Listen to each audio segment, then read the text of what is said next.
আসসালামু আলাইকুম রহমতুল্লাহি ওবরাকাতুহু। প্রিয় চাকরি প্রত্যাশী ভাই বোনেরা সকলকে আমার পক্ষ থেকে এবং ইজি লার্ন 68 চ্যানেলের পক্ষ থেকে শুভেচ্ছা এবং অভিনন্দন। আপনারা জানেন যে আগামী জুলাইয়ের 12 এবং 13 তারিখ 18তম শিক্ষক নিবন্ধনের লিখিত পরীক্ষা অনুষ্ঠিত হতে যাচ্ছে। তো সেই লিখিত পরীক্ষা যারা অংশগ্রহণ করবেন তারা ইতিমধ্যেই আপনাদের প্রিপারেশন শেষ করেছেন। তারপরেও আমি শেষ মুহূর্তের কিছু প্রিপারেশন নিয়ে হাজির হয়েছি। তো আজকে সেই প্রিপারেশনের একটি অংশ নিয়ে আমি কথা বলবো, সেটি হচ্ছে যারা আগামী শিক্ষক নিবন্ধনের কলেজ পর্যায়ে লিখিত পরীক্ষা দিবেন ইসলামিক স্টাডিজ ডিপার্টমেন্ট থেকে। তো তাদের জন্য আজকের আমার এই ভিডিওটি। আশা করছি ভিডিওটি শেষ পর্যন্ত দেখবেন এবং সকলেরই অনেক সহায়তা হবে এবং সকলেরই অনেক উপকার হবে বলে আমি মনে করি। তো যারা শিক্ষক নিবন্ধনে 18তম শিক্ষক নিবন্ধন পরীক্ষা দিতে যাচ্ছেন ইসলামিক স্টাডিজ ডিপার্টমেন্ট থেকে লেকচারার পদে, তাদের জন্য আজকের এই ভিডিও। বাজারের মধ্যে আপনারা অনেকেই হয়তোবা খোঁজ করে থাকেন যে শিক্ষক নিবন্ধনের জন্য ভালো বই কোনটি বা হচ্ছে ভালো গাইড কোনটি, কোথায় তথ্যবহুল রয়েছে। তো দেখা যায় যে ইসলামিক স্টাডিজ ডিপার্টমেন্টের তেমন কোনো ভালো গাইড বা ভালো নোট বাজারের মধ্যে পাওয়া যায় না, আর পাওয়া গেলেও সেটি খুব বেশি মানসম্মতও না, অনেকেরই আপনাদের পছন্দ না। আবার এমন কিছু বই আছে যেগুলোতে একদম অনেক উচ্চ লেভেলের বিষয় অন্তর্ভুক্ত করা, যেটা আসলে আমাদের যারা চাকরির প্রত্যাশী যারা পরীক্ষা দেবে তাদের জন্য অনেক কঠিন হয়ে যায়। তো সেজন্যই আমার একটি ক্ষুদ্র প্রয়াস, যাতে যারা আগামী সেই 18তম শিক্ষক নিবন্ধনের লেকচারার হিসেবে পরীক্ষা দিবেন তাদের যাতে উপকার হয়, সেজন্যই আমার আজকের ভিডিওটি। আশা করি সকলে শেষ পর্যন্ত দেখবেন এবং আশা করি সকলের অনেক বেশি উপকারে আসবে। তো আজকের ভিডিওটিতে আমি যেটুকুনি আলোচনা করব সেটি হচ্ছে যারা ইসলামিক স্টাডিজের মানবন্ধন দেখেছেন তারা জেনে থাকবেন যে সেখানে কয়েকটি টপিক রয়েছে। সেই টপিকের মধ্যে অন্যতম একটি হচ্ছে হাদিস, এবং হাদিসের এবং একটি পার্ট হচ্ছে উসুলুল হাদিস। তো আজকে আমি আপনাদের সামনে উসুলুল হাদিস নিয়ে কথা বলবো। সেই উসুলুল হাদিসে দুইটি প্রশ্ন থাকবে, সেই দুইটি প্রশ্নের মধ্যে যে কোনো একটির উত্তর দিতে হবে। তো এই একটি প্রশ্নের উত্তর দেওয়ার জন্য আপনাদের 5 মার্ক থাকবে, 5 অথবা এর বেশিও থাকতে পারে, সেটি মানবন্ধনের আলোকে হতে পারে, অথবা কম বেশি হতে পারে, এটাই বলা যাবে না এখন। তো সেই দুটি প্রশ্নের মধ্যে একটি প্রশ্ন যদি ভালো করতে হয়, আমি সেই আলোকে এমন কিছু প্রশ্ন সিলেক্ট করেছি যেগুলো পড়লে আশা করি আপনাদের এই অংশটুকু সমস্যা হবে না।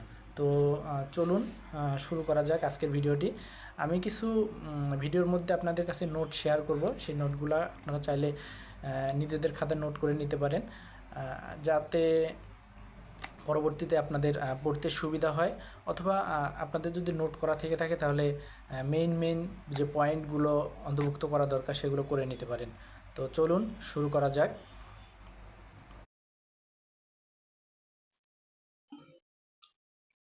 তো শুরু করার প্রথম পর্যায়ে আমরা একটু দেখে নেই। প্রথম উসুলুল হাদিস থেকে যদি প্রশ্ন আসে তাহলে প্রথম প্রশ্নটি আসতে পারে হচ্ছে হাদিস কাকে বলে, এর আলোচ্য বিষয় কি, এর উদ্দেশ্য আলোচনা করো। আলোচনা শুরুর পূর্বে একটি বিষয় বলে রাখি আপনাদেরকে।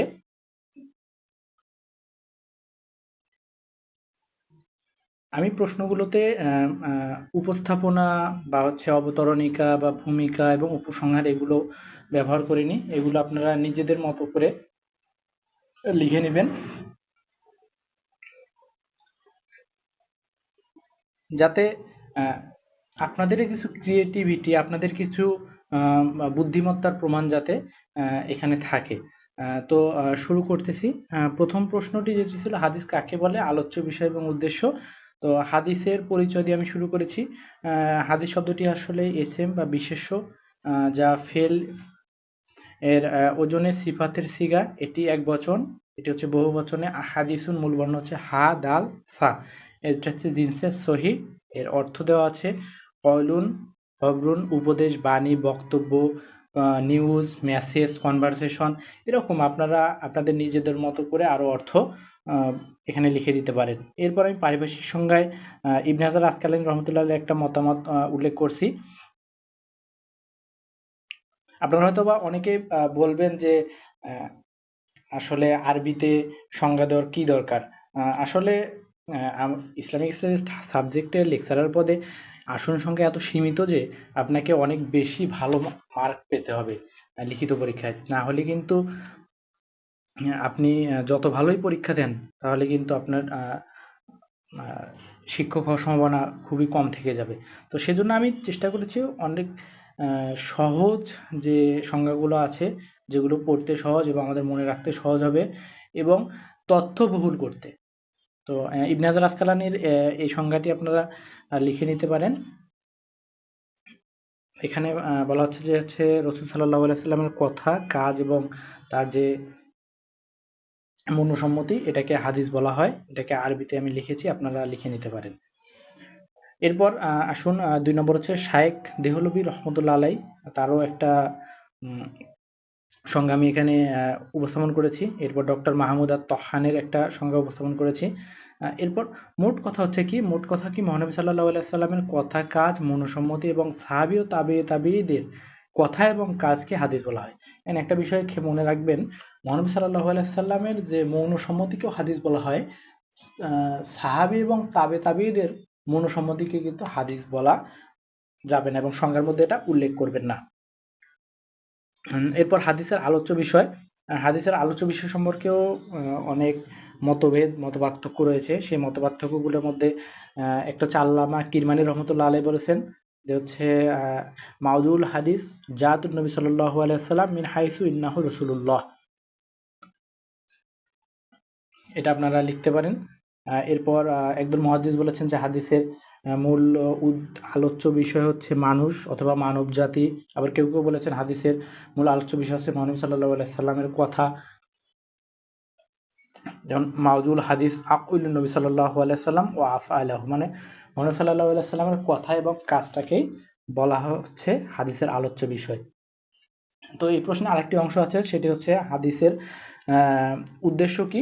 হাদিসের উদ্দেশ্য হচ্ছে আমি ছোট করে লিখেছি। হাদিসের উদ্দেশ্য হচ্ছে বিশ্ব মানবতাকে পথভ্রষ্টতার অন্ধকার থেকে মুক্ত করে ইহলৌকিক শান্তি এবং পারলৌকিক মুক্তি অর্জনের পথে নিয়ে আসা। মোট কথা হচ্ছে মহানবী সাল্লাল্লাহু আলাইহি সাল্লাম এ অনুকরণের মাধ্যমে আমাদের দুনিয়ার জীবন এবং আখিরাতের যে জীবন, সেখানে সৌভাগ্য অর্জন বা ভালো কিছু অর্জন করাকেই বলা হাদিসের উদ্দেশ্য হিসেবে বলা হয়েছে। এরপর আপনারা একটু উপসংহার ২-১ লাইন লিখে দিবেন, তাহলেই প্রশ্নের উত্তর শেষ। এরপর আমরা সেই ২ নম্বর প্রশ্নে। ২ নম্বর প্রশ্নটি ছিল শরীয়তের দ্বিতীয় উৎস হিসেবে হাদিসের গুরুত্ব সংক্ষেপে আলোচনা করো। এখানেও সেম উপস্থাপনা আমি উল্লেখ করিনি, আপনারা নিজেদের মতো করে লিখে নেবেন। দ্বিতীয় উৎস কি? এখানে বলা হচ্ছে যে কি, ইসলামী শরীয়তের প্রথম উৎস হচ্ছে আল কুরআন, এরপর দ্বিতীয় উৎস হচ্ছে আল হাদিস। কেন? কুরআনের ব্যাখ্যাকারী হচ্ছে হাদিস। কুরআনের একটা বিষয়কে শুধুমাত্র উল্লেখ করা হয়েছে কিন্তু ব্যাখ্যা করা হয়নি, সেটা ব্যাখ্যা করা হয়েছে কোথায়? হাদিসের মাধ্যমে। যেমন যেমন হচ্ছে নামাজ, কোরআনে শুধু বলা হয়েছে যে কি, নামাজ কায়েম করো, নামাজ কায়েম করার কথা বলেছে, কিন্তু কোন পদ্ধতিতে কিভাবে পড়তে হবে সেটা কিন্তু বলা হয়নি, সেটা আমরা হাদিসের মাধ্যমে পাই। তো এটা হচ্ছে সবচেয়ে বড় গুরুত্বপূর্ণ বিষয়, হচ্ছে যে শরীয়তের প্রথম উৎস কোরআন এবং দ্বিতীয় উৎস হচ্ছে আল হাদিস। এরপর আমরা পরের স্লাইডে যাই। পরের স্লাইডে আল্লাহ তাআলার একটা বাণীকে আমি উল্লেখ করেছি, সেটা হচ্ছে কি, ওমা ইয়ানতিকা আনিল হাওয়াই ইন্না হুয়া ইল্লা ওয়াহিয়া ইউহা। আপনারা প্রশ্নের মধ্যে যে প্রশ্নই লেখেন না কেন, প্রতিটা প্রশ্নে যদি আপনারা একটা বা দুইটা কোটেশন উল্লেখ করতে পারেন, একটা বা দুইটা হাদিসের অংশ অথবা কোরআনের আয়াত উল্লেখ করতে পারেন, তাহলে কিন্তু প্রশ্নের মানটা অনেক বেড়ে যায়। সেজন্য এখানে আমি একটা আল্লাহ তাআলার বাণী উল্লেখ করেছি, তো এটা আপনারা অন্তর্ভুক্ত করতে পারেন। এরপর কোরআনের দৃষ্টিতে আল্লাহ তাআলা কি বলছেন, কোরআনের দৃষ্টিতে হাদিসের গুরুত্ব কি, বা শরীয়তের দ্বিতীয় উৎস হিসেবে কোরআনের দৃষ্টিতে কি বলা হয়েছে। আল্লাহ তাআলা কিন্তু পবিত্র কোরআনে কি হাদিসের গুরুত্ব সম্পর্কে বর্ণনা করে বলেছেন কি, রাসূল সাল্লাল্লাহু আলাইহি ওয়াসাল্লাম হাদিসকে অনুসরণ এবং অনুকরণ আল্লাহ তাআলাকে অনুসরণ এবং অনুকরণের সমতুল্য। আল্লাহ তাআলা এখানে একটা আয়াত বলেছেন কি আতিউল্লাহ আতিউর রাসূল ওয়া উলিল আমরি মিনকুম, অ্যাপটা আপনারা অবশ্যই দিবেন। খুব সহজ এবং খুব সহজে আপনারা লিখতে পারবেন। এরপর হাদিসের দৃষ্টিতে কি মহানবী সাল্লাল্লাহু আলাইহি ওয়াসাল্লাম যখন মানুষের হিদায়াতের জন্য কোরআনের পাশাপাশি হাদিসের উপর গুরুত্ব প্রদান করেছেন, তাহলে কোরআনের পাশাপাশি হাদিসের উপরও গুরুত্ব প্রদান করেছেন। রাসূল সাল্লাল্লাহু আলাইহি ওয়াসাল্লাম কি বলেছেন কি আমি তোমাদের নিকট এমন দুইটি জিনিস রেখে যাচ্ছি যেটা যতক্ষণ পর্যন্ত তোমরা দৃঢ়ভাবে আঁকড়ে ধরবে, ধারণ করবে, নিজেদের মধ্যে গ্রহণ করবে, ততক্ষণ পর্যন্ত বিভ্রান্ত হবে না। প্রথমটি হচ্ছে আল কোরআন এবং দ্বিতীয়টি হচ্ছে আল হাদিস। এখানে কিন্তু রাসূল সাল্লাল্লাহু আলাইহি সাল্লাম প্রথমেই হাদিসের কথা বলেননি, অর্থাৎ প্রথম উৎস হচ্ছে শরীয়তের প্রথম উৎস হচ্ছে আল কোরআন এবং দ্বিতীয় উৎস হচ্ছে আল হাদিস। এরপরে আমরা তৃতীয় পরের স্লাইডে যাই। পরের স্লাইডে হচ্ছে কোরআনের ব্যাখ্যা। কোরআনের ব্যাখ্যা অর্থাৎ এটা হচ্ছে শরীয়তের উৎস। কিভাবে? হাদিস হলো মহাগ্রন্থ আল কোরআনের ব্যাখ্যা। আমি কিছুক্ষণ আগে যেটা বলেছিলাম নামাজ পড়ার কথা উল্লেখ আছে, সেটা বর্ণনার কথা নেই। তো এই বিষয়ে ইমাম আহমদ ইবনে হাম্বলের একটা কথা আমি এখানে উল্লেখ করেছি। তো চাইলে আপনারা এটা উল্লেখ করতে পারেন। এরপর হচ্ছে মানব সাল্লাল্লাহু আলাইহি সাল্লাম এর পক্ষ থেকে যে হাদিস আসে সেটা আমাদের জন্য অনুসরণীয়। আর এই সম্পর্কে আল্লাহ তাআলা বলেছেন কি লাকাদ কানা ফি লাকুম রাসূলুল্লাহি উসওয়াতুন হাসানাহ। রাসূল সাল্লাল্লাহু আলাইহি সাল্লামের মধ্যে আমাদের জন্য উত্তম পথ রয়েছে, তার কাছে উত্তম অনুসরণীয় পথ রয়েছে। এরপর আরো কয়েকটি পয়েন্ট আমি লিপিবদ্ধ করছি, এগুলো চাইলে আপনারা ব্যবহার করতে। কোরআনের ব্যবহারিক রূপায়ণ হচ্ছে হাদিস, তারপর হিদায়াত লাভের মাধ্যম হাদিস, নাজাত লাভের মাধ্যম বা নাজাত লাভের উপায়, কোরআন বোঝার সহায়ক ইত্যাদি ইত্যাদি। তো এটা ভাবে আপনারা হাদিস শরীয়তের দ্বিতীয় উৎস হিসেবে হাদিসের গুরুত্বটা বর্ণনা করবেন। এরপরে আমরা পরের প্রশ্নতে যাই, 3 নম্বর প্রশ্নতে।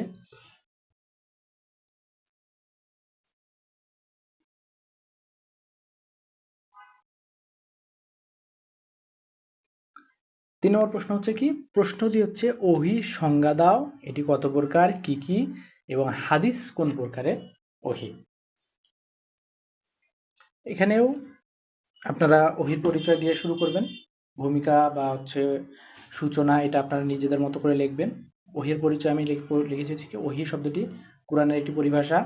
শব্দটি বাবে জড়বের মাঝে আবেদনিক অর্থ কয়েকটি লেখা হয়েছে প্রেরণ করা, চিঠি, লেটার, সেন্ড, তারপর হচ্ছে ইলহাম, ইলাম ইত্যাদি। এরপর পারিভাষিক সংজ্ঞায় ইবনে হাজার আসকালানির একটা মত দেওয়া হয়েছে, সেটা হচ্ছে কি আল ওহিউন হুয়া ইলামুল বিশরা।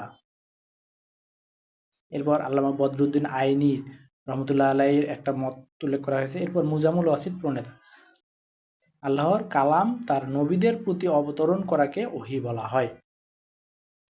অর্থাৎ আল্লাহ তাআলা যে কালাম অর্থ কি বাক্য, আল্লাহ তাআলার বাক্য বা আল্লাহ তাআলার কথাকে নবীদের উপরে যেভাবে অবতরণ করা হয় সেটাই হচ্ছে ওহী। আপনারা আরবিতে সংজ্ঞাগুলো দেওয়ার চেষ্টা করবেন পরীক্ষার খাতায়, যাতে প্রশ্নের মানটা অনেক ভালো হয়। আমরা পরের স্লাইডে যাই। পরের স্লাইডে আকসামুল ওহী অথবা ওহীর প্রকারভেদ। ওহী হচ্ছে 2 প্রকার। প্রথমত একটা হচ্ছে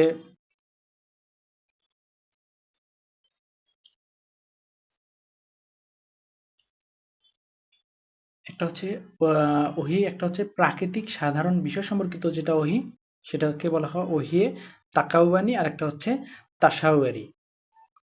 তাকাওয়ানিটি কি? সেটা হচ্ছে যেমন হযরত আদম আলাইহিস সালাম থেকে হযরত নূহ আলাইহিস সালামের পূর্ব পর্যন্ত নবীগণের উপর যে ওহী নাযিল হচ্ছে সেটাকে বলা হয় ওহী তাকাওয়ানি। আরেকটা হচ্ছে তাশাউরি, হচ্ছে কি ধর্মীয় ভাবে। একটা হচ্ছে প্রাকৃতিক বিষয় সম্পর্কিত, আর একটা হচ্ছে ধর্মীয় বিষয়, ধর্মীয় শরা সম্পর্কিত। শরা মানে হচ্ছে কি শরীয়ত সম্পর্কিত। যেমন নূহ আলাইহিস সালাম থেকে মুহাম্মদ সাল্লাল্লাহু আলাইহি সাল্লাম পর্যন্ত যে ওহীর ধারাটা ছিল সেটা হচ্ছে শরীয়ত সম্পর্কিত ছিল। আবার হযরত মুহাম্মদ সাল্লাল্লাহু আলাইহি সাল্লামের উপর যে ওহীটা অবতীর্ণ হয় সেটা কিন্তু আবার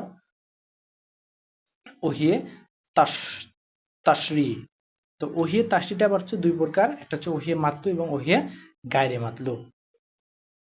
ওহী এবং মাতলু এবং গায়রে মাতলু কাকে বলা হয় এটা আমরা পরের স্লাইডে দেখব। পরের স্লাইডে চলে যাই। ওহী মাতলু হচ্ছে যেটাকে সবচেয়ে বেশি পাঠ করা হয়। যেমন কি এটা হচ্ছে আল কুরআন সবচেয়ে বেশি পাঠ করা হয়, আর ওহি গায়রে মাতলু হচ্ছে যেটাকে কম পাঠ করা হয়।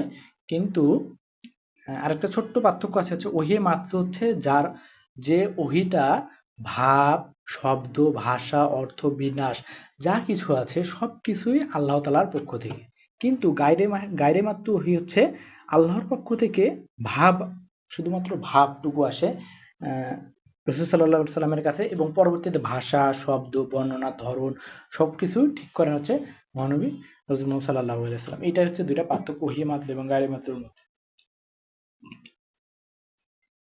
এরপর আরেকটি অংশ ছিল কি, হাদিস কোন প্রকারের ওহী। তাহলে আগেই বলে দিছি হাদিস কোন প্রকারের ওহী। হাদিস তাহলে ওহী গায়রে মাতলু, এটা পূর্বেই বর্ণনা করা হয়েছে। তাহলে এই প্রশ্নটা আমাদের শেষ হয়ে গেল। এরপরে আমরা পরের স্লাইডে আসি। পরের স্লাইডে কি প্রশ্ন আছে দেখি।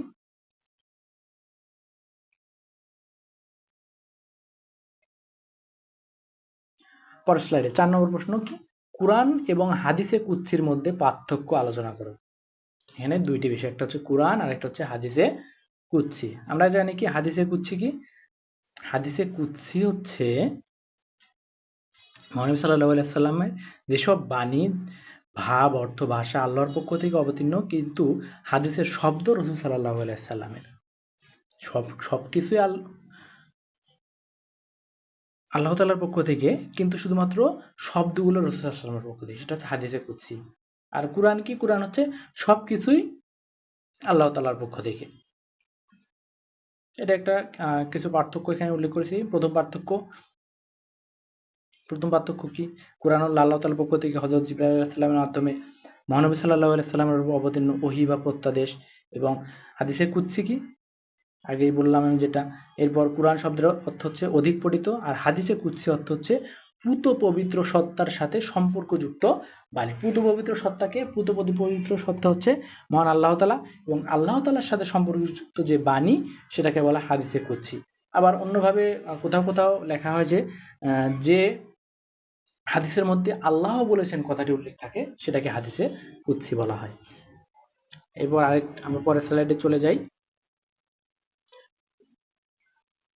পরের স্লাইডে হচ্ছে কি, আল কোরআনের মর্ম ও শব্দ উভয়ই আল্লাহ তাআলার পক্ষ থেকে অবতীর্ণ, আর পক্ষান্তরে হাদিসে কুদসির মর্ম আল্লাহর পক্ষ থেকে, কিন্তু শব্দ হচ্ছে রাসূল সাল্লাল্লাহু আলাইহি সাল্লামের পক্ষ থেকে। কিয়ামত পর্যন্ত কোরআন সংরক্ষণের ব্যাপারে আল্লাহ তাআলা প্রতিশ্রুতি দিয়েছেন। আল্লাহ তাআলার যে বাণীর যে আয়াতটি রয়েছে সেই আয়াতটি উল্লেখ করেছি, ইন্না নাহনু নাজ্জালনা যিকরা ওয়া ইন্না লাহু লাহাফিজিন, কি আমি নিশ্চয়ই জিকিরকে অবতীর্ণ করেছি বা কোরআনকে অবতীর্ণ করেছি এবং এর হেফাজতকারীও আমি। পক্ষান্তরে হাদিসে কুদসির ব্যাপারে কিন্তু এমন কোনো প্রতিশ্রুতি নেই। তাহলে এখানে একটা পার্থক্য হয়ে গেল। এরপরের পার্থক্য কি, কোরআন তেলাওয়াত উৎকৃষ্ট মানের কিন্তু ইবাদত। কেউ যদি কোরআন তেলাওয়াত করে তাহলে কিন্তু তার আমলের খাতায় কিন্তু পুণ্য বা হচ্ছে সওয়াব লেখা হবে। কিন্তু হাদিসে কুদসি পাঠ করলে যে আমাদের আমলের খাতায় কোনো পুণ্য লেখা হবে কিনা এই ব্যাপারে কিন্তু কোনো সুস্পষ্ট ঘোষণা নেই। এরপরে কোরআন অস্বীকারীকে কিন্তু কাফের বলা যাবে, কিন্তু হাদিসে কুদসি যদি কেউ অস্বীকার করে তাকে কিন্তু কাফের বলা যাবে না। এরপরে আমরা পরের প্রশ্নে চলে যাই। পরের স্লাইডে হচ্ছে কোরআন তেলাওয়াত ব্যতীত নামাজ হয় না। অর্থাৎ কি, আপনি যদি নামাজ আদায় করতে চান তাহলে কিন্তু আপনাকে অবশ্যই কোরআনের কোনো না কোনো অংশ তেলাওয়াত করতে হবে। কিন্তু যদি আপনি নামাজের মধ্যে হাদিসে কুদসি তেলাওয়াত করেন বা হাদিসে কুদসি পাঠ করেন তাহলে কিন্তু আপনার নামাজ হবে না। এরপর কোরআন যদি আপনি স্পর্শ করতে যান তাহলে কিন্তু আপনার পবিত্রতা অর্জন করতে হবে। কিন্তু হাদিসে কুদসি সব লেখা আছে এমন একটা বই যদি স্পর্শ করতে যান সেখানে আপনাকে পবিত্রতা অর্জন করতে হবে কি না এ ব্যাপারে কিন্তু কোনো শর্ত নেই। এবার কোরআন হচ্ছে ইসলামী শরীয়তের প্রথম উৎস, আর হাদিসে কুদসি হচ্ছে দ্বিতীয় উৎস। আল কুরআন অন্য সকল গ্রন্থের ব্যাখ্যা গ্রন্থ নয়, অর্থাৎ আল কুরআন কোনো গ্রন্থের ব্যাখ্যা গ্রন্থ নয়, কিন্তু হাদিসে কুদসি কিন্তু আল কুরআনের ব্যাখ্যা গ্রন্থ।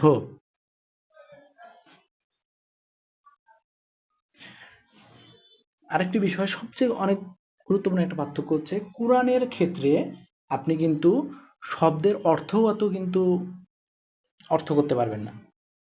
শব্দের অর্থ অনুযায়ী যদি আপনি অর্থ করতে যান তাহলে কিন্তু অর্থ পরিবর্তন হওয়ার সম্ভাবনা আছে। কিন্তু হাদিসের কুদসির ক্ষেত্রে আপনি কিন্তু শব্দের অর্থগত পরিবর্তন অর্থগত যে অর্থ হবে বা শব্দের অর্থ অনুযায়ী যে অর্থ হবে সেটা কিন্তু করতে পারবেন। আচ্ছা, তাহলে আমাদের এই প্রশ্নটা শেষ হয়ে গেল। আমরা পরের প্রশ্নে চলে যাই। পরবর্তী প্রশ্নটি ছিল হচ্ছে হাদিস, খবর, সুন্নত, আসার, চারটি বিষয়। একটা হচ্ছে হাদিস, খবর, সুন্নত এবং আসার। এই চারটি বিষয়ের মধ্যে পার্থক্য কি? আসলে চারটি বিষয় দেখতে কিন্তু একই রকম। বলা যায় যে এই চারটি বিষয়ের মধ্যে প্রায় তিনটি তিনটি শব্দে হাদিসের সাথে সমার্থক বোধক। যেমন কি খবর, সুন্নত, আসার। তাহলে খবর, সুন্নত এবং আসার কিন্তু হাদিসের সমার্থকবোধক শব্দ। তাহলে সবগুলো কিন্তু একই রকম, কিন্তু ক্ষুদ্র ক্ষুদ্র কিছু পার্থক্য। তারপরেও যেহেতু প্রশ্নে আসছে, তাহলে ক্ষুদ্র কিছু পার্থক্য আমাদের খুঁজে বের করতে হবে।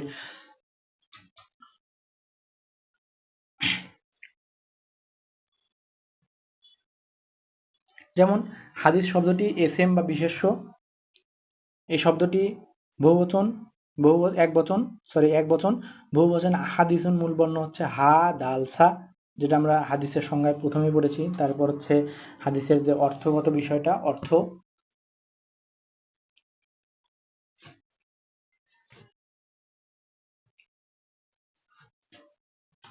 এরপর আমরা পরের স্লাইডে চলে যাই।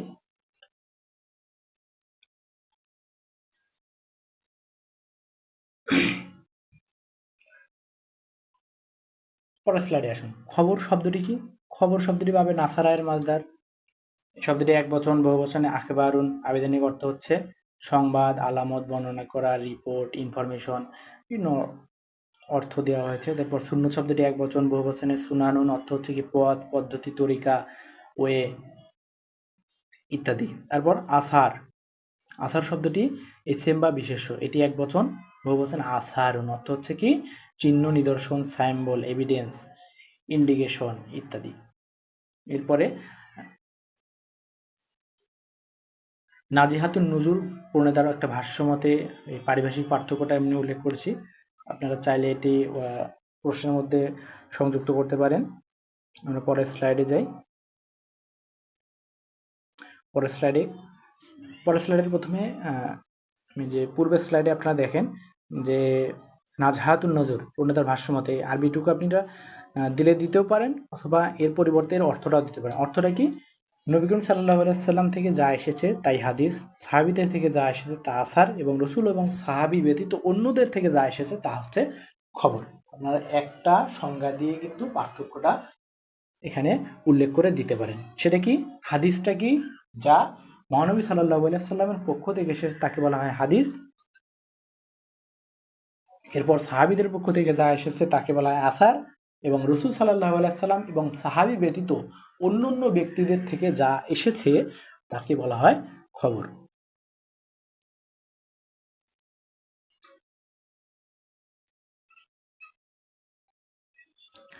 এরপরে আরেকটি মতামত দেওয়া আছে জমহুর, অধিকাংশ আলেমগণ যেটা বলেছেন লা ফারকুন বাইনাহুম, অর্থাৎ হচ্ছে হাদিস, খবর, আসার, সুন্নত এই চারটি বিষয়ের মধ্যে কোনো পার্থক্য নেই। এখানে আমি কিছু পারিভাষিকগত কিছু পার্থক্য উল্লেখ করছি।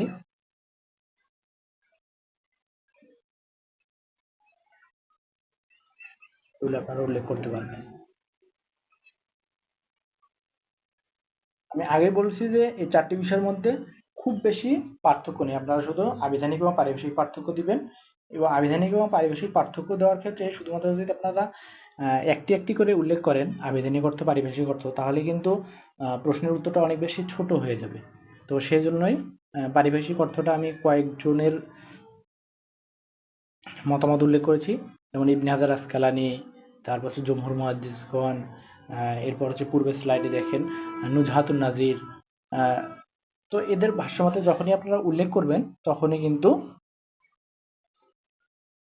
আপনাদের প্রশ্নটা মানসম্মত হবে, এবং বলা যায় যে 5 মার্কের উত্তর করতে গেলে আপনাকে যতটুকু লিখতে হবে ততটুকু হয়ে যাবে, আশা করা যায়। আমরা পরের প্রশ্নে চলে যাই। পরে আমাদের 6 নম্বর প্রশ্ন। 6 নম্বর প্রশ্ন কি? হাদিসে মুরসাল কাকে বলে? ইহার হুকুম কি? এখানে আমি ভূমিকা একটু উল্লেখ করেছি, যে ভূমিকাটা আপনারা চাইলে দিতে পারেন অথবা নিজের মতো করে লিখতেও পারেন। তো ভূমিকা আমি যেটুকু দিয়েছি কি, ইসলামী শরীয়তের 4টি মূলনীতি আমরা জানি, সেটা কি কুরআন, হাদিস, ইজমা এবং কিয়াস। এই 4টি মূলনীতির মধ্যে হাদিস হচ্ছে দ্বিতীয় মূলনীতি, আর এটি হচ্ছে পবিত্র কোরআনের ব্যাখ্যা। এখন সনদ সনদ এবং মতন, আমরা দুইটি জিনিস জানি, সনদ এবং মতন। সনদ হচ্ছে হাদিস বর্ণনার সূত্রকে বলা হয় সনদ, এবং হাদিসের মূল কথাকে বলা হয় মতন। এখন এই সনদের মধ্যে যারা বর্ণনা করে, এই বর্ণনাকারীকে যদি কেটে দেওয়া হয়, তাহলে এই ক্ষেত্রে যে হাদিসের প্রকারগুলো রয়েছে তার মধ্যে একটি হচ্ছে মুরসাল হাদিস। আর এই মুরসাল হাদিস কাকে বলা হয়? আমি প্রথমে আবেদনিক অর্থ। মুরসাল শব্দটি বাবে ইফাল থেকে এসেছে, এটি ইসমে মাফুলের এক বচনের ছিগা। এরপর মাজদার ইরসালুন, মূল বর্ণ কি রসুলুন, র সিন লাম, জিনসের সহি অর্থ হচ্ছে প্রেরণ করা, স্বাধীনভাবে ছেড়ে দেওয়া, পরিত্যাগ, উপস্থাপন, আধিপত্য ইত্যাদি, রিজেকশন। আপনারা আরো অন্যান্য অর্থ দিতে পারেন, অর্থাৎ সমার্থবোধক অর্থ হলেই চলবে। এরপর আমরা পরের স্লাইডে চলে যাই মুরসালের সংজ্ঞায়। মুরসালের সংজ্ঞা কি? ইবনে হাজার আসকালানির এখানে মত দেওয়া আছে একটা, এরপর মুফতি আমিনুল ইহসান, আরবি এবং বাংলা উভয়ই আছে, আপনাদের যেটি ইচ্ছা সেটি দিতে পারেন। আরবিটা যদি আপনারা ইবনে হাজার আসকালানির মতটা দিতে চান তাহলে সেটা কোটেশন নোট করে নিতে পারেন। তাহলে মুফতি আমিনুল ইহসান কি বলছেন? হাদিসের সনদের মধ্যে তাবির পর বর্ণনাকারী বাদ পড়লে তাকে মুরসাল বলা হয়। কি বলছে? হাদিসের সনদের মধ্যে, তাহলে হাদিস বর্ণনার যে সূত্র, সেই ধারাবাহিকতার মধ্যে বা সনদের মধ্যে তাবেইর পর বর্ণনাকারী বাদ পড়লে, তাবেইর পর, ভালো করে বুঝতে হবে, হাদিস পর সনদ যখন বর্ণনা হবে তখন তাবেইর পর ওই হাদিস যে বর্ণনা করছেন তিনি যদি বাদ পড়েন তাকে মুরসাল হাদিস বলা হয়। ইমাম নববী রহমতুল্লাহ আলাইহি কি বলছেন? মুরসাল হাদিস কি? মুরসাল হাদিস হলো মা আখবরা ফিহি তাবিই আনিন নবী সাল্লাল্লাহু আলাইহি ওয়াসাল্লাম। এর উদাহরণ কি? উদাহরণ একটা দেওয়া আছে এখানে কি, আন সাইদ ইবনে মুসাইব রহমতুল্লাহি আলাই ইন্না রাসূলুল্লাহি সাল্লাল্লাহু আলাইহি সাল্লাম নেহিয়া আনিল মুজাবানাতি ওয়া মুহাজালাত।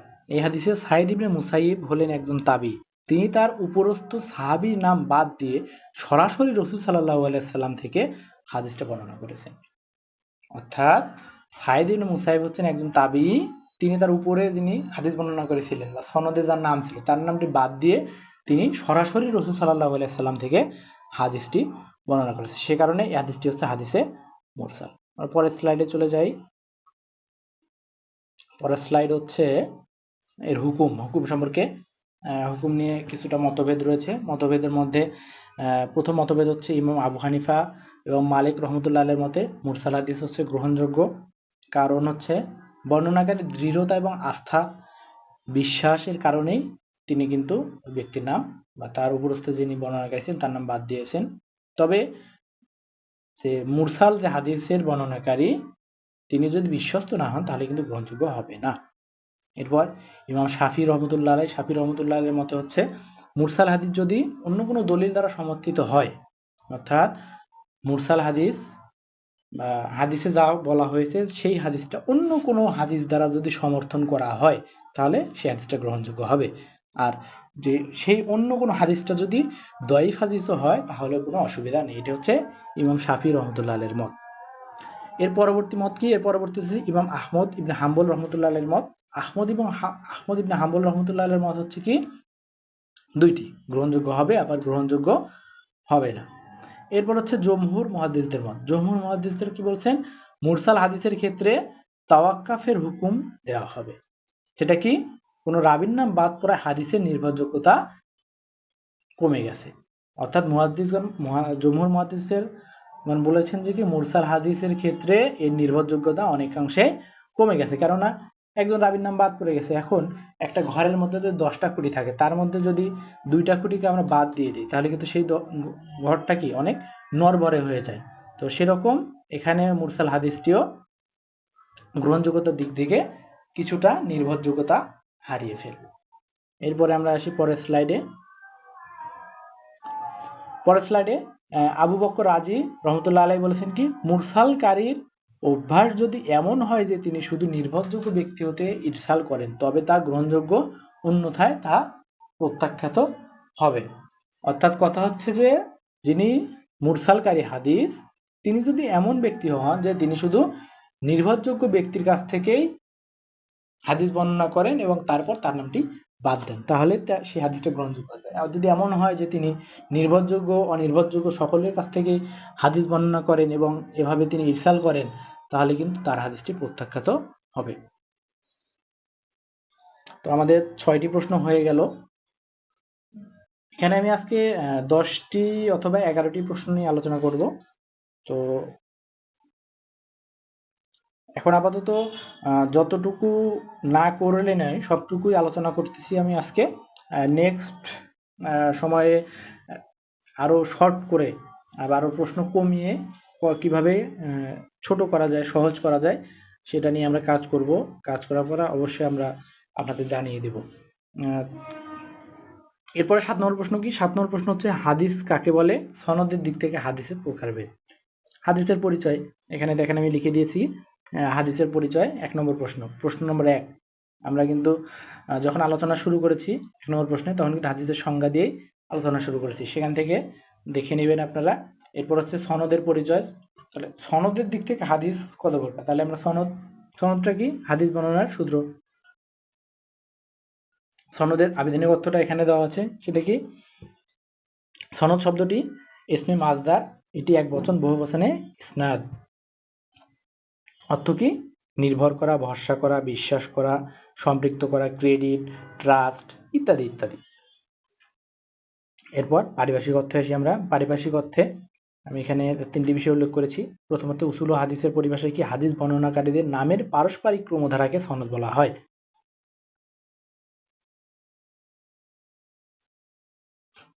এরপর ইবনে হাজার আসকালানী রহমতুল্লাহ আলাইহির একটি মত, সেটা হচ্ছে কি?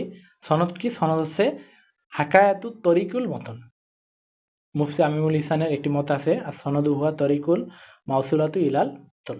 মোট কথা হচ্ছে হাদিস বর্ণনাকারীদের যে ধারাবাহিকতা, হাদিস বর্ণনাকারীর ধারাবাহিকতা, একজনের পর একজনের কাছ থেকে আরেকজন শুনে, তার কাছ থেকে আরেকজন শুনে, এভাবে যে ধারাবাহিকভাবে বর্ণনা করা হয় সেটাকে বলা হয় সনদ। আর এই দিক থেকে হাদিসকে 2 ভাগে ভাগ করা হয়, এটা হচ্ছে মুতাওয়াত্তির এবং আহাদ। মুতাওয়াত্তির শব্দটি কি? মুতাওয়াত্তির শব্দটি হচ্ছে তাফাউল থেকে ইসমে ফাইলের সিগা, শব্দটি তাওয়াত্তির মাজদার থেকে এসেছে। এর আবিধানিক অর্থ কি? আবিধানিক অর্থ আমরা পরের স্লাইডে দেখব। পরের স্লাইডে চলে যাই আমরা। আবিধানিক অর্থ হচ্ছে ধারাবাহিকতা, পর্যায়ক্রমিক, একের পর এক আসা। অর্থাৎ মুতাওয়াত্তির হাদিস এমন একটা হাদিস যে হাদিসের যে বর্ণনাকারী আছে তাদের সংখ্যা এত পরিমাণ বেশি যে তাদের সংখ্যাধিক্যের কারণে বা তাদের এই অনেক বেশি সংখ্যক সাহাবীর হাদিস বর্ণনার কারণে এই হাদিসটি মিথ্যা হওয়ার মতো, মিথ্যা হবে বা এই হাদিসটি মিথ্যা হতে পারে এমন কল্পনাও করা যায় না। এরপরে ইবনে হাজার আসকালানী এবং আল্লামা মোল্লাজুনের 2টি মত আমি লিখেছি। আল্লামা মোল্লাজুন কি বলছেন? মুতাওয়াত্তির হলো এমন হাদিস যার মধ্যে শাব্দিক ও অর্থের দিক থেকে কোনো সন্দেহ নেই। অর্থাৎ মুতাওয়াত্তির হাদিসটা এমন একটা হাদিস যে হাদিসের মধ্যে কোনো সন্দেহ করার জায়গা থাকে না। উদাহরণ কি? উদাহরণ হচ্ছে এটা হাদিস রাসূল সাল্লাল্লাহু আলাইহি ওয়াসাল্লামের, আর সেটা হাদিসটা হচ্ছে কি, মান কাজিবা আলা মুতাআম্মিদান ফালিয়াতাবু মাকিদাতুন মিনান নার। এই হাদিসটি প্রায় 60 জনের অধিক সাহাবী হাদিস বর্ণনা করেছেন। আচ্ছা, আমরা পরের স্লাইডে চলে যাই। পরের স্লাইডে এখান থেকে আপনারা চাইলে ইবনে হাজার আসকালানীর যে আরবি সংজ্ঞাটা আছে সেটাও দিতে পারেন, তাতে আপনাদের প্রশ্নের মানটা অনেক ভালো হবে। তবে অবশ্যই অবশ্যই আপনারা কিন্তু উদাহরণটা উল্লেখ করবেন। পরের স্লাইডটি হচ্ছে কি?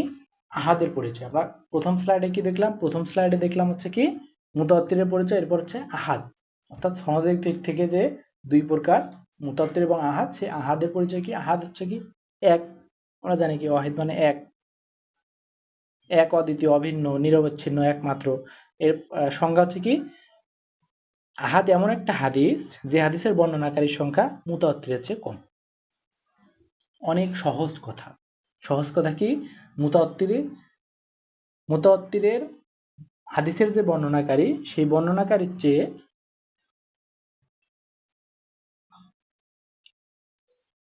মুতাওয়াত্তির হাদিসের বর্ণনাকারীর চেয়ে যদি হাদিসের বর্ণনাকারীর সংখ্যা যদি কম হয়, তাকে বলে হাদিসে আহাদ বলা হয়। এখানে ইবনে হাজার আসকালানির একটা আরবি সংজ্ঞা আমি উল্লেখ করেছি, সেটা হচ্ছে কি, আল খবরু ওয়াহিদুন হিয়া মালাম ইয়াজমাউ ফিহি শুরুতুত তাওয়াত্তির। উদাহরণ হচ্ছে রাসূলুল্লাহ সাল্লাল্লাহু আলাইহি ওয়াসাল্লাম, উদাহরণ এখানে মহানবী সাল্লাল্লাহু আলাইহি ওয়াসাল্লামের একটা হাদিস উল্লেখ করা হয়েছে।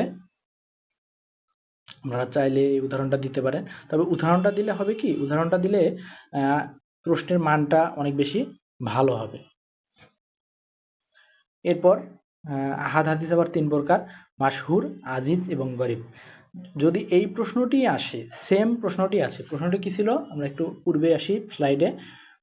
প্রশ্নটি ছিল হচ্ছে কি, হাদিস কি, সনদের দিক থেকে হাদিস কত প্রকার, কি কি।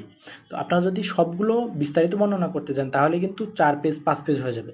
তো সেক্ষেত্রে আপনাকে অল্প অল্প করে, এখানে যদি 3টা সংজ্ঞা থাকে, তার মধ্যে আপনি একটা লেখেন, একটা আরবি লেখেন, একটা বাংলা লেখেন, তাহলেই তো কমে যাচ্ছে। এরপর শব্দের অর্থ যদি 5টা বা 7টা দেওয়া থাকে, তার মধ্যে আপনি 3টা লেখেন, তাহলেই আপনার কিন্তু অল্প লিখতে হবে। যেহেতু 5 মার্ক, অল্প লিখতে হবে, কিন্তু অল্পের মধ্যে আপনাকে অনেক বেশি ইনফরমেটিভ বা অনেক বেশি তথ্যবহুল করতে হবে।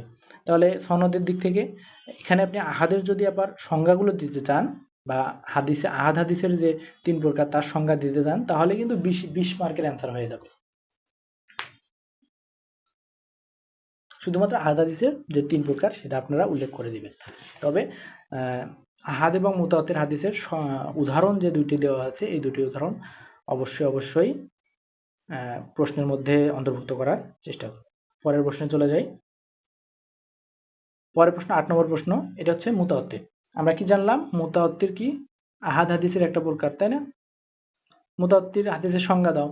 আমরা কিন্তু 7 নম্বর প্রশ্নে মুতাওয়াত্তির হাদিসের সংজ্ঞা পড়ে আসছি, সেই কারণে এখানে আর নতুন করে উল্লেখ করি নাই। এরপর মুতাওয়াত্তির হাদিসের হুকুম সংজ্ঞাটা আপনারা পূর্বেই দেখে নেবেন, অর্থাৎ 7 নম্বর প্রশ্নে আমি লিখে দিয়েছি 7 নম্বর প্রশ্ন দ্রষ্টব্য। এরপর হাদিসে মুতাওয়াত্তিরের হুকুম, মুতাওয়াত্তিরের হুকুম কি, এখানে কিছু মতভেদ পাওয়া যায়। আহলে সুন্নাত ওয়াল জামাতের মতে এটাকে অকাট্য জ্ঞানের ফায়দা দিবে। এরপর হচ্ছে এর উপর আমল করা ওয়াজিব, এর দ্বারা প্রয়োজনে কোরআনকে রহিত করা যাবে। এরপর 4 নম্বর হচ্ছে কি, এই হাদিসকে অস্বীকারীকে কাফির বলা যাবে। এটা কাদের মত? এটা হচ্ছে আহলে সুন্নাত ওয়াল জামাতের মত। আহলে সুন্নাত ওয়াল জামাতের মত হচ্ছে। এরপর আমরা পরের স্লাইডে যাই। পরের স্লাইডে মুতাজিলা সম্প্রদায়ের একটা অভিমত দেওয়া আছে 3টি। তারা বলছেন যে কি, মুতাওয়াত্তির হাদিস কি দিবে, প্রশান্তিমূলক জ্ঞানের উপকারিতা দিবে। আপনারা আরবিটা উল্লেখ করতে পারেন, বাংলাটাও দিতে পারেন, ইচ্ছা। এরপর দ্বিতীয় হচ্ছে কি, এর দ্বারা কোরআনের আয়াত রহিত করা যাবে বা বৈধ, এবং এই হাদিসের অস্বীকারীকে কাফের হবে না বা কাফের বলা যাবে না। আমরা পূর্বের স্লাইডে কি দেখলাম, পূর্বের স্লাইডে দেখলাম আহলে সুন্নাত ওয়াল জামাত বলছে যে মুতাওয়াত্তির হাদিসের অস্বীকারীকে কাফের বলা যাবে, কিন্তু মুতাজিলা সম্প্রদায় আবার বলছে কি, এই হাদিসের অস্বীকারীকে কাফের বলা যাবে না। এরপর আবু বকর দাক্কাক রহমতুল্লাহ আলাইহি বলেছেন কি, এই হাদিস দ্বারা ইলমে ইস্তিদলালি অর্জিত হবে এবং অস্বীকারীকে কাফের বলা যাবে। এইটুকু হলে আমাদের মুতাওয়াত্তির হাদিসের পরিচয় এবং সংজ্ঞা এবং মুতাওয়াত্তির হাদিসের হুকুম শেষ। মুতাওয়াত্তির এই বিষয়টি আমি অন্তর্ভুক্ত করেছি।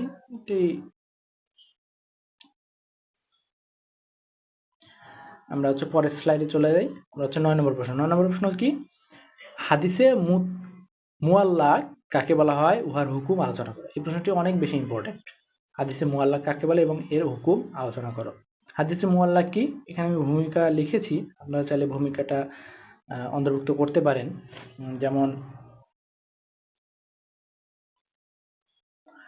ইসলামী শরীয়তের দ্বিতীয় উৎস হলো হাদিস। হাদিসকে বিভিন্ন বিষয়ের উপর ভিত্তি করে ভাগ করা হয়েছে বা শ্রেণী বিভাগ করা হয়েছে। তেমনি হাদিসের সনদের দুর্বলতা বা সবলতার উপর ভিত্তি করে হাদিসকে যেসব প্রকারে ভাগ করা হয়েছে, তাদের মধ্যে একটি হচ্ছে মুআল্লাক হাদিস, অর্থাৎ সনদ, হাদিসের বর্ণনার যে সূত্র বা হাদিস বর্ণনার যে ধারাবাহিকতা, মূল কথা নয় কিন্তু এখানে ধারাবাহিকতা বা সনদটা দুর্বল নাকি সবল সেটার উপর ভিত্তি করে যে হাদিসের প্রকারভেদ করা হয়, সেই প্রকারের একটি অন্যতম প্রকার হচ্ছে মুআল্লাক হাদিস। এরপর মুআল্লাকের আবিধানিক অর্থ।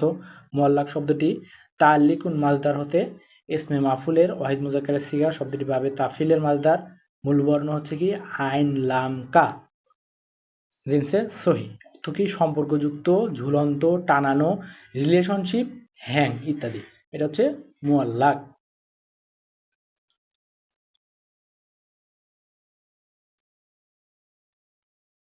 এরপর আমরা পরের স্লাইডে যাই, পারিভাষিক সংজ্ঞায়।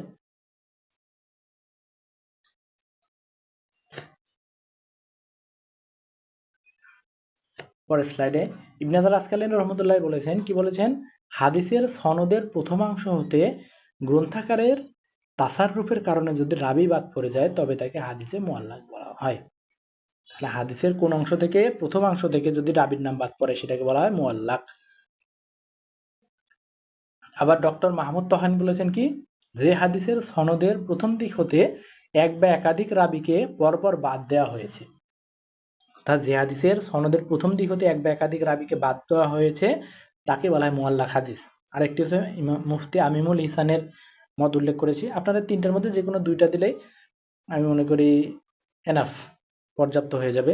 তবে মুফতি আমিমুল ইহসান কি বলছেন, হাদিস বর্ণনার ক্ষেত্রে রাবি যদি তার পূর্ববর্তী এক বা একাধিক রাবির নাম বাদ দেয় এবং বাদ দেওয়ার বিষয়টি হাদিসের সনদের মাঝে হয় তবে তাকে মুআল্লাক হাদিস বলা হয়।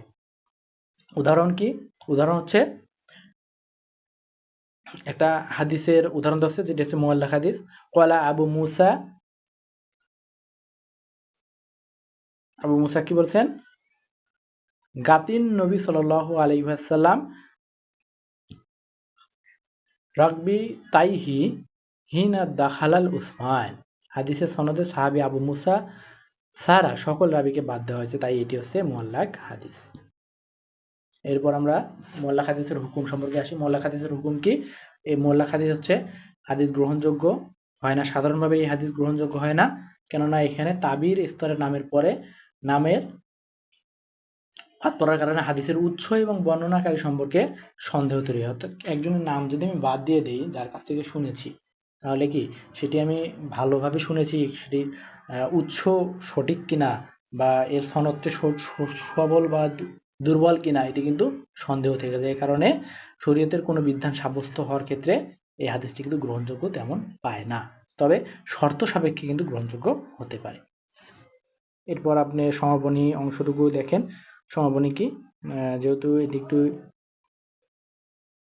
কিছুটা দুর্বল বলা হয়, তো এখানে এই কারণে শরীয়তের বিধান সাব্যস্ত করার ক্ষেত্রে এই হাদিসটি কিন্তু গ্রহণযোগ্য হবে না। এরপর আমরা হচ্ছে প্রশ্ন নম্বর 10-এ আসি। 10 নম্বর প্রশ্ন কি, হাদিসে হাসান কাকে বলে, কত প্রকার ও কি কি আলোচনা করো। হাসান মূলত হাদিসে, উসুলুল হাদিসে যে প্রশ্নগুলো আসে সেগুলো হাদিসের প্রকারভেদ কেন্দ্রিকই বলা হয়। আমরা জানি কি রাসূলুল্লাহ সাল্লাল্লাহু আলাইহি ওয়াসাল্লামের কথাকার মনোসম্মতিকে হাদিস বলা হয়। এখন যে হাদিস যারা বর্ণনা করে তাদেরকে বলা হয় রাবি। এখন রাবির যোগ্যতা এবং ধারাবাহিকতার প্রেক্ষিতে হাদিসকে বিভিন্নভাবে ভাগ করা যায়, অর্থাৎ রাবির যোগ্যতার অনুপাতে। এখন তার মধ্যে অন্যতম একটি হচ্ছে হাদিসে হাসান। হাসান কাকে বলা হয়, হাসান শব্দটি সিফাতে মুসাব্বাত এর সিগা, আবিধানিক অর্থ হলো সুন্দর, সৌন্দর্য, শোভন, পরিপাটি, বিউটিফুল ইত্যাদি। এরপর পারিভাষিক সংজ্ঞা। পারিভাষিক সংজ্ঞায় উসুল হাদিসের পরিভাষায় যে সংজ্ঞাটি আছে সেই সংজ্ঞাটি আমি আরবিতে দিয়েছি, আপনারা চাইলে আরবিতে দিতে পারেন।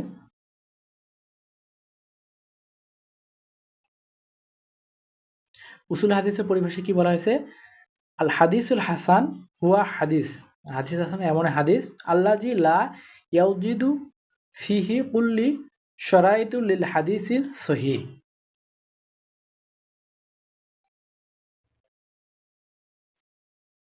অর্থাৎ এমন হাদিসকে হাসান হাদিস বলা হয় যে হাদিসে সহিহ হাদিসের সকল বৈশিষ্ট্যকে পাওয়া যায়।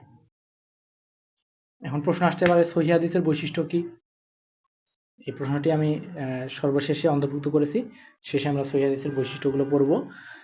এরপর হচ্ছে মুহাদ্দিসগণ কি বলছেন, যে হাদিসের বর্ণনাকারীর মধ্যে হাদিস বর্ণনার সকল গুণাবলী বিদ্যমান আছে কিন্তু স্মরণ শক্তিতে কিছুটা দুর্বল সে বর্ণনাকারীর হাদিস হাসান বলে পরিচিত। এখানে একটি উদাহরণ দেওয়া আছে, আন সুফিয়ান আন আব্দুল্লাহ ইবনে ওয়াকিল আন মুহাম্মদ ইবনে হানিফাত আন আলী আন নবী সাল্লাল্লাহু আলাইহি ওয়াসাল্লাম ক্বালা মুফাতিহুস সালাতুত তুহুর। এটা হচ্ছে হাদিসে হাসানের একটা উদাহরণ। হাদিসে হাসান হচ্ছে দুই প্রকার, হাসান লি জাতিহি এবং হাসান লি গায়রিহি। সংজ্ঞাটা আমরা একটু দেখি। হাসান লি জাতিহি কাকে বলা হয়? যে হাদিসে সহিহ হাদিসে সকল বৈশিষ্ট্য পাওয়া যায়, সকল বৈশিষ্ট্য পাওয়া যায় না তাকে বলা হয় হাসান লি জাতিহি। এবং এর একটা উদাহরণ হচ্ছে, আমরা পূর্বে যে উদাহরণটা দিয়েছি এই একই উদাহরণ, সেম উদাহরণ দিবেন আপনারা। আর এটি হাসান লি জাতি হওয়ার কারণ কি? হাদিসে সহিহ হাদিসে সকল শর্ত পূরণ করে কিন্তু একজন বর্ণনাকারীর স্মৃতিশক্তি কিছুটা দুর্বল হয়, এই হাদিসটি হাসান লি জাতিহি। অর্থাৎ সহিহ হাদিস হওয়ার শর্তের মধ্যে একটা শর্ত হচ্ছে স্মৃতিশক্তি ভালো থাকতে হবে। স্মৃতিশক্তি যার দুর্বল তিনি বর্ণনা তো করার ক্ষেত্রে ভুল করতেই পারেন, তো সে কারণে এটা হাসান লি জাতিহি। এবং হাসান লি গায়রিহির উদাহরণ সংজ্ঞা কি? হাসান লি গায়রিহির সংজ্ঞা হচ্ছে যে হাদিসের বিভিন্ন পদ্ধতিতে বর্ণিত হয়েছে। অর্থাৎ হাসান লি গায়রিহি এমন একটা হাদিস বা এমন একটা দুর্বল হাদিস যেটা বিভিন্ন পদ্ধতিতে বর্ণিত হয়েছে এবং শরীয়তে দলিলের উপযোগী হয়েছে। যেমন কি তলাব আল ইলমি ফারিদাতুন আলা কুল্লি মুসলিম, এটি কিন্তু একটা হাসান হাদিস এবং হাসান লি গায়রিহি। কারণ এই হাদিসের প্রতিটা সনদ মারফু হওয়া সত্ত্বেও দুর্বল। এরপর আমরা আসি সহিহ হাদিস কাকে বলা হয়। সর্বশেষ প্রশ্ন আমাদের এটা, সহিহ হাদিস কাকে বলে, কত প্রকার এবং সহিহ হাদিসের শর্ত। সহিহ হাদিস হচ্ছে কি, আমরা দেখে নিই একটু। সহিহ শব্দটি সাহহুন শব্দটি শব্দমূল থেকে নিষ্পন্ন। এটি সাকিম এর বিপরীত। কিসের বিপরীত? সাকিম এর বিপরীত। মাদ্দা হচ্ছে কি সোয়াদ হা হা। আবিধানিক অর্থ কি? সহি, সঠিক, বিশুদ্ধ, নিখুঁত, সুস্থ, পিওর, কারেক্ট ইত্যাদি। আপনারা আরো সমর্থক শব্দ দিতে পারেন। তাহলে কি, যে হাদিস মুত্তাসিল সনদ বিশিষ্ট যা পূর্ণ স্মরণ শক্তি সম্পন্ন ও ন্যায়পরায়ণ রাবি কর্তৃক বর্ণিত এবং মুআল্লাল ও সাজ মুক্ত তাকে বলা হয় সহিহ হাদিস। মুফতি আমিনুল ইহসান কি বলছেন? বলছেন সহিহ হাদিস কি এমন খবরে ওয়াহিদ হাদিসকে সহিহ হাদিস বলা হয় যা পূর্ণ সংরক্ষণশীল ও ন্যায়পরায়ণ রাবির বর্ণনায় মুত্তাসিল সনদে বর্ণিত হয়েছে এবং যে হাদিসের মধ্যে মুআল্লাল ও সাজ হতে মুক্ত। এরপর একটি উদাহরণ দেওয়া আছে সহিহ হাদিসের।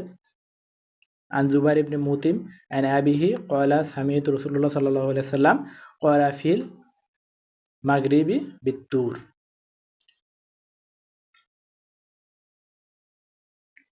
এরপর আমরা আসি পরের স্লাইডে চলে আসি। সহিহ হাদিসের প্রকারভেদ। সহিহ হাদিসের দুই প্রকার, সহিহ লি যাতিহি এবং সহিহ লি গায়রিহি। এরপর আপনাদের এই সহিহ লি যাতিহি এবং সহিহ লি গায়রিহি এর সংজ্ঞা দেওয়ার দরকার নেই। এরপর আপনারা সরাসরি শর্তাবলীতে চলে আসবেন। সহিহ হাদিস হওয়ার জন্য যে সকল শর্ত লাগে, 5টি শর্ত লাগে। প্রথম শর্ত হচ্ছে হাদিসের সনদ মুত্তাসিল হতে হবে, অর্থাৎ সনদের কোনো স্তরে রাবির নাম বাদ পড়া যাবে না। যদি কোনো রাবির নাম বাদ পড়ে যায় তাহলে কিন্তু মুত্তাসিল সনদ হবে না। এরপর দ্বিতীয় শর্ত কি, হাদিস বর্ণনাকারী রাবিকে ন্যায়পরায়ণ হতে হবে। তারপর হাদিস বর্ণনাকারীকে পূর্ণ স্মৃতিশক্তির অধিকারী হতে হবে। কারণ স্মৃতিশক্তি যদি দুর্বল হয় তাহলে কিন্তু তার বর্ণনাকারী বর্ণনা করা হাদিসটি সহিহ হাদিস হবে না। হাদিসের মধ্যে মুআল্লাল বা সূক্ষ্ম কোনো দোষ ত্রুটি থাকা যাবে না। মুআল্লাল অর্থ ছোট দোষ ত্রুটি। এবং সাজ অর্থাৎ একজন নির্ভরযোগ্য রাবি তার চেয়ে অধিক নির্ভরযোগ্য রাবির বিরোধিতা করবে না। অর্থাৎ একজন রাবি একটা হাদিস বর্ণনা করলো এবং আরেকজন তার চেয়ে অধিক নির্ভরযোগ্য রাবি তিনি একটা হাদিস বর্ণনা করলো। এখন যে ব্যক্তি কম নির্ভরযোগ্য তিনি যদি তার চেয়ে বেশি নির্ভরযোগ্য রাবির হাদিসের বিরোধিতা করেন তাহলে কিন্তু তার বর্ণিত হাদিসটি সহিহ হাদিস হবে। এই সর্বমোট 11টি প্রশ্ন নিয়ে আজকে আমরা আলোচনা করলাম। এই 11টি প্রশ্ন আপনারা খুব ভালোভাবে পড়বেন এবং এর মধ্যেও কিছু গুরুত্বপূর্ণ প্রশ্ন আছে যেগুলো আপনারা বিগত সালের প্রশ্ন দেখলেই বুঝতে পারবেন। আমি চেষ্টা করেছি যতটুকু সহজ ভাষায় এবং যতটুকু গোছানোভাবে এবং যতটুকু তথ্যবহুল সম্ভব সেভাবে আমি প্রশ্নগুলোর উত্তর তৈরি করেছি। তো আশা করছি সকলের ভালো লেগেছে। আর যদি ভালো লাগে থাকে তাহলে পরবর্তী যে আরো অন্যান্য টপিক রয়েছে, যেমন হাদিসের প্রশ্নোত্তর, এরপর হচ্ছে আল কোরআনের যে 3টি সূরা আছে সেই 3টি সূরার সংশ্লিষ্ট প্রশ্নোত্তর, এরপর হচ্ছে উলুমুল কোরআন, এরপর ফিক, উসুলুল ফিক। আগামী এক সপ্তাহের মধ্যে বাকি টপিকগুলোরও এমন গোছানো নোট নিয়ে আমি হাজির হব। তো সে পর্যন্ত